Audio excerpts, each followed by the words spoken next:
The Dallas Mavericks have the best young star in the league.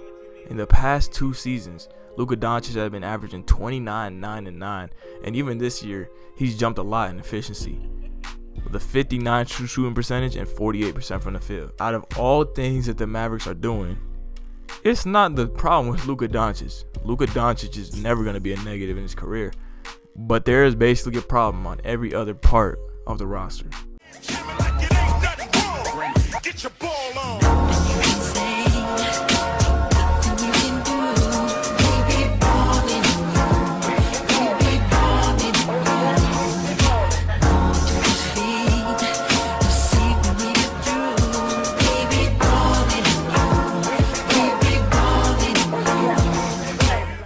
Kristaps Porzingis, since 2017, hasn't played over 60 games in a season. And this is worrisome because the Mavs didn't have him in 2017. The last time this man was healthy was when they didn't have him. Last year, he was out with an ACL injury. This year, he's played 40 games. In 2018, he's played 48 games. The thing with Kristaps Porzingis is that he can't even play. This motherfucker's legs is trash. Not only is Kristaps Porzingis' health an issue, but his relationship with Luka Doncic is also an issue. Mark Cuban described it as a good, solid business relationship, like 2 co-workers in any other business. You don't hear that said about LeBron James and Anthony Davis. You don't hear that said about Nikola Jokic and Jamal Murray. You don't hear that said about Shaq and Kobe back in the day. Nobody had a beef unless they were 2 very dominant forces. And even then, like the people who won the championships those past couple years with KD and Steph, they were great friends and still love each other to this day. And not only that, another article released saying that Luka Doncic and Kristaps Porzingis don't need to be friends to be successful, which is about the biggest lie I've heard. Not only is this duo not really good enough to make the finals, I feel like their ceiling would be the Western Conference Finals. But if they're not even going to be really friends, how are you going to expect them to make it to the conference finals? And if you were to even say, who cares about the Kristaps Porzingis relationship? They have a young roster and can improve. Are you sure about that young roster part? Their youngest players on their roster are Tyrell Terry, Josh Green, Luka Doncic, and Jalen Brunson. That's not a young core. Not only that, but their pick is going to New York this year. Yes, although they are in the playoffs now, at one time they were the 10th seed, and that pick was unprotected. That could have been a juicy-ass pick for New York, and then New York is making the playoffs. So they gave up that pick for Kristaps, who's like not playing. And even at that, all those young pieces on the roster besides Luka Doncic, they have started a combined 12 games. And all 12 of those games are from Jalen Brunson. Yes, maybe the Mavericks have a young core, but the young core itself is just Luka Doncic. You know, when we were talking about Kristaps and all that, that man is being injured and missing even a whole season at a time.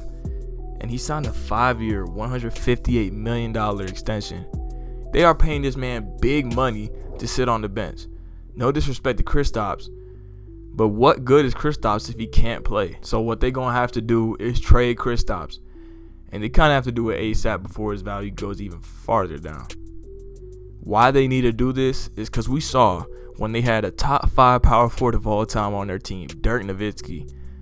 And they wasted so many prime years because they were giving him mediocre to terrible help.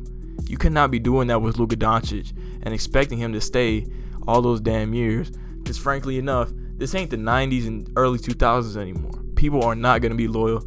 Luka Doncic will be in a fucking Lakers jersey if you don't do that. I think the first way to go about this, and even though they could have gotten an elite GM last season, that could have helped him out so much because he helped James Harden out so much. They could have got Daryl Morey, but they didn't, and they stuck with Donnie Nelson. Donnie Nelson, the only good thing he's really done in the past couple of years for the Mavericks, has got Luka Doncic. And even then, I mean, wasn't that more luck in itself? Because if people knew Luka was going to be that good, he would be on the Phoenix Suns right now. But anyway, the first thing that they need to do is fire Donnie Nelson. Donnie Nelson was a GM through all them damn years of Dirk Nowitzki just getting no help. And frankly enough, in 2011, when they did win that championship, it wasn't sustainable. They weren't going to go back and repeat. Either the Heat would have got better, teams would have got healthier in the West. There's a whole lot of factors that we knew that they wouldn't repeat as champions, which is the wrong thing. Donnie Nelson, if you see your team and Dirk Nowitzki just will this team to a championship, it is your time to get some more pieces to win another championship. But he straight up didn't. Donnie Nelson is a terrible GM, and he needs to be fired. Not only that, we saw the trade that he did last offseason, which was trading for Josh Richardson straight up for Seth Curry, which in hindsight right now was a terrible trade. Seth Curry's shooting well in Philly, and Josh Richardson, well, he's basically doing the opposite.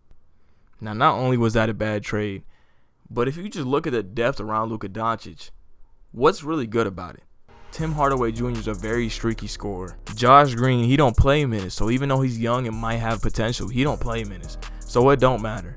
They got a dirt old JJ Redick who's on the fringe of retirement. They have Maxi Kleber, who's actually a really good role player. Nothing wrong with that. Jalen Brunson, who's solid too. But then they have these weird bigs. Willie Cauley-Stein, Dwight Powell. Dwight Powell has become somewhat injury prone, but Willie Cauley-Stein is not a big that you want to have starting on your team some games if you're expecting to win a championship.